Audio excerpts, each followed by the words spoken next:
Supreme court कह रहा है कि तुम लोग अभी भी रिस्पॉन्ड नहीं कर रहे इलेक्शन कमीशन को, मतलब अभी भी वहां की ब्यूरोक्रेसी जो है वो लॉयल किसी और की है।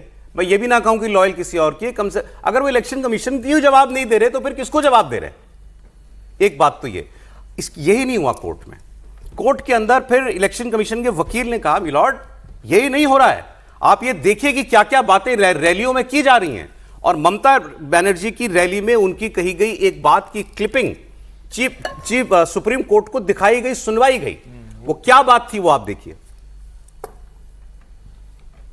क्या मैं শুনলাম 200 গাড়ি করে অযোধ্যা দিয়ে উত্তরপ্রদেশ থেকে সিআরপিএফ নিয়ে আসছে আপনাদের উপর হামলা করার জন্য। কেউ ভয় পাবেন না, এটা 15 দিনের ছলনা, 15 দিনের খেলা, 25 দিনের খেলা। ভোট দিতে হবে সাধারণ মানুষকে। বিজেপি অনেক ভোটারের নাম কেটেছে। কেন কেটেছে? লজ্জা করে না মাননীয় প্রধানমন্ত্রী? বিহারেও বলেছিলেন খুশবইটিয়া আপনার দায়িত্ব, বিএসএফ বর্ডার আপনার হাতে।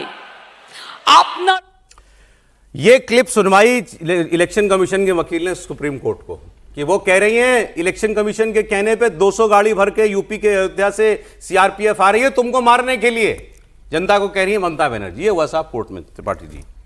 देखिए ये कमाल ही है कि इस देश में एक ऐसी परंपरा चल पड़ी है और संघीय ढांचे की बार बार दुहाई दी जाती है, उसको तोड़ने का, उस ढांचे को ध्वस्त करने का काम ममता बनर्जी से लेकर जो विपक्षी, केंद्र के लिहाज से कहें, जो विपक्षी शासित राज्य के मुख्यमंत्री यानी जहां वो सत्ता में है वो कर रहे हैं। कभी वो सीबीआई की एंट्री रोक देते हैं, कभी ईडी अफसरों के साथ दुर्व्यवहार होता है, कभी सीबीआई पर पत्थरबाजी होती है, कभी कहते हैं कि हमारी सीमा के अंदर ही आ गया। और अब तो सोचिए गजब ही हो गया, वो कह रहे हैं कि सीआरपीएफ की 200 गाड़ी तुम्हारे ऊपर हमला करने के लिए आ रही। ये तो सीधे सीधे मतलब एफआईआर होकर जेल जाने वाला स्टेटमेंट है। चुनाव के बीच में ऐसा भड़काऊ बयान, लेकिन फिर वहीं आ जाता है कि ऐसे बयानों में नेता लोग बच जाते हैं। छोटा नेता हो तो कोई फंस जाए। ये वही ममता बनर्जी है जिन्होंने ईडी के हाथ से कागज छीन के चली गई थी और सुप्रीम कोर्ट को कहना पड़ा कि भैया कहां एफआईआर कराएं, तुम ही तो मलकिन हो, तुम ही तो मुखिया हो। अगर यहां तक चुनाव चला गया है तो फिर घूम के वही बात आती है कि क्या अघोषित राष्ट्रपति शासन जिसको ममता बनर्जी कहती हैं उसमें निष्पक्ष चुनाव हो पाएगा? हालांकि चुनाव आयोग ने इस बार सख्ती बहुत की है। एक छोटी सी शिकायत पर छोटे से छोटा अधिकारी निपट रहा है और चुनाव परिणाम के 6 महीने बाद तक केंद्रीय बल रहेंगे, यह भरोसा भी दिया जाए। कल एक और अफसर को ट्रांसफर किया सुप्रीम इलेक्शन कमीशन, आपको मालूम है किस लिए? कि टीएमसी के कैंडिडेट को रैली स्थल पर प्रचार के लिए जाते हुए एस्कॉर्ट किया सरकारी गाड़ी से, कैंडिडेट को उसको ट्रांसफर किया गया। लेकिन आप अभी कह रहे थे यहां तक बात पहुंच गई है। बात यहां तक नहीं पहुंच गई है, बात पाकिस्तान तक पहुंच गई है। वो ममता जी का बयान आपने नहीं देखा, अब आप सुनिए इस बयान को। आपने पहले वाले पे जितना रिएक्शन दिया ना, इस वाले पे तो जाने क्या कहते हैं आप।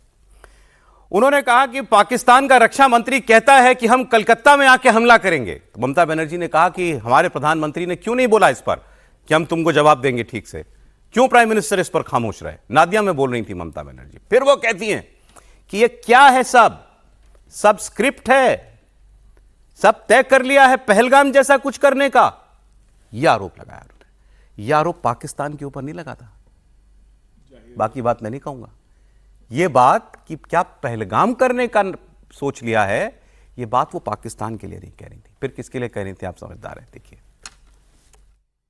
পাকিস্তানের ডিফেন্স মিনিস্টার যখন বলে কলকাতাকে টার্গেট করব, কলকাতাকে অ্যাটাক করব, সেই কথাটা নরেন্দ্র মোদী কেন বাংলায় এসে কালকে বললেন না যে উইল টেক স্ট্রং অ্যাকশন? মুখ চুপ করে বসেছিলেন। তার কারণ ব্লুপ্রিন্ট রেডি, আর একটা পহেলগাঁও। বাংলার মানুষকে টার্গেট করলে বাংলা দিল্লিকে টার্গেট করবে। কেন আপনি পাকিস্তানের বিরুদ্ধে স্টেপ নিলেন না? কলকাতাকে যদি টার্গেট করার কথা কেউ বলে, আমরা অ্যাজ এ ইন্ডিয়ান সিটিজেন আমরা মানব না। কই আপনি তো মুখ দিয়ে বলেননি, তখন আপনি চুপ করে বসে থাকেন, মুখে প্লাস্টার লাগিয়ে বসে থাকেন। লজ্জা করে না?